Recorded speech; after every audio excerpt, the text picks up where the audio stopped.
छत्तीसगढ़ विधानसभा में पारित आरक्षण बिल को राज्यपाल के हस्ताक्षर के लिए राजभवन भेजा जा चुका है। राजभवन से मिली जानकारी के अनुसार सोमवार को दस्तखत होंगे, उसके बाद आगे की कार्रवाई की जाएगी।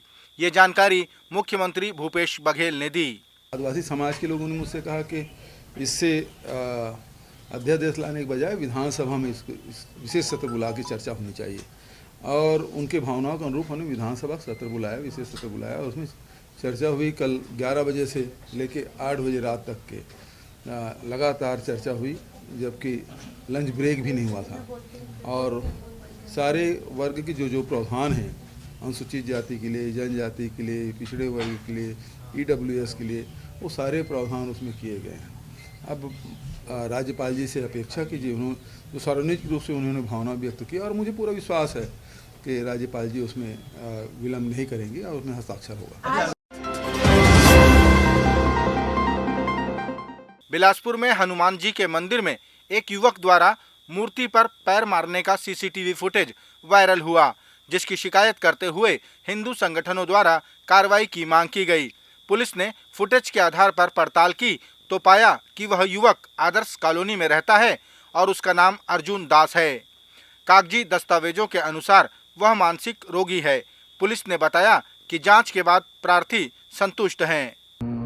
हिंदू संगठन के द्वारा थाना कोतवाली में हनुमान जी की मूर्ति का अपमान करते हुए एक वीडियो वायरल हुआ था। उसके संबंध में शिकायत प्राप्त हुई थी, जिसका तस्दीक करने पर पता चला कि आदर्श कॉलोनी निवासी अर्जुन दास द्वारा ऐसा अपमान किया गया है, जिसकी स्थिति वर्तमान में मानसिक रूप से विक्षिप्त है। उनके परिवार वालों के द्वारा मेडिकल संबंधी दस्तावेज प्रस्तुत किए गए, जिस आधार पर प्रार्थी भी संतुष्ट हैं और आगे की कार्रवाई की जा रही है। अखिल भारतीय कांग्रेस कमेटी की प्रवक्ता सुप्रिया श्रीनेत ने केंद्र सरकार पर चुप्पी साधने का आरोप लगाया। उन्होंने बताया कि भारत की सीमा पर चीनी सैनिकों ने घुसपैठ कर ली है। उन्होंने खबरों के आधार पर कहा कि चीनियों के घुसपैठ के कारण कई स्थानों पर भारतीय सैनिक गश्त नहीं कर पा रहे हैं। लेकिन डेप्सांग और डेमचौक दोनों में चीनी घुसपैठ हुआ है, अतिक्रमण किया हुआ है। उनकी मौजूदगी के कारण भारतीय सेना आज patrolling point 10, patrolling point 11, patrolling point 12, 13 और 14 तक गश्त नहीं कर पा रही है। और खबरों के ही मुताबिक, जिसकी पुष्टि तमाम सैन्य अधिकारियों ने करी है, खबरों के ही मुताबिक हम उन पेट्रोलिंग पॉइंट्स तक ना गश्त कर पा रहे हैं और जो नया बफर जोन है वो हमने अपने ही पेट्रोलिंग पॉइंट तक बनाने का भी दुष्कर्म किया है। भारतीय जनता पार्टी के नेता प्रतिपक्ष नारायण चंदेल ने कहा कि कांग्रेस सरकार का आरक्षण बिल भारतीय जनता पार्टी के समर्थन के कारण ही पारित हो पाया। उन्होंने आरोप लगाया कि सरकार ने इस आरक्षण बिल को पूरी तैयारी के साथ प्रस्तुत नहीं किया। पिछले 2 महीने से भारतीय जनता पार्टी लगातार मांग कर रही थी। हमारा जो अनुसूचित जनजाति मोर्चा है उसने दबाव बनाया, अनुसूचित जनजाति समाज के लोग सड़कों पर उतरे और उसके दबाव के आगे झुक करके भूपेश सरकार ने इस आरक्षण बिल को पारित कराया है। यह आरक्षण बिल भारतीय जनता पार्टी के कारण पारित हुआ है। हमने इसको अपना समर्थन दिया है और हमने सर्वसम्मति से इसे पारित कराया है। लेकिन अभी भी हमको इनकी नीयत पर खोट है, क्योंकि इस बिल को उन्होंने पूरी तैयारी से सदन में प्रस्तुत नहीं किया था। वंदे भारत एक्सप्रेस के छत्तीसगढ़ में परिचालन को लेकर अफवाहें उड़ाई जा रही थीं कि बिलासपुर से नागपुर के बीच 11 दिसंबर से वंदे भारत ट्रेन की शुरुआत होने जा रही है।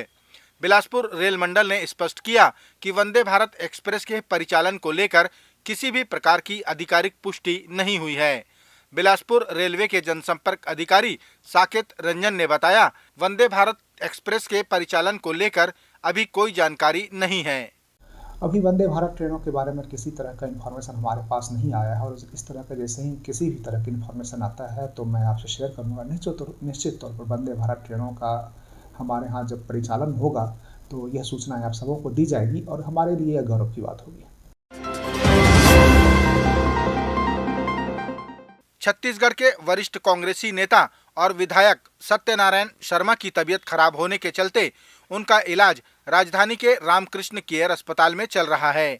उनका हालचाल जानने प्रदेश के मुख्यमंत्री उनसे मुलाकात करने पहुंचे। इस मौके पर मुख्यमंत्री ने डॉक्टरों से चर्चा की और बेहतर इलाज के निर्देश दिए।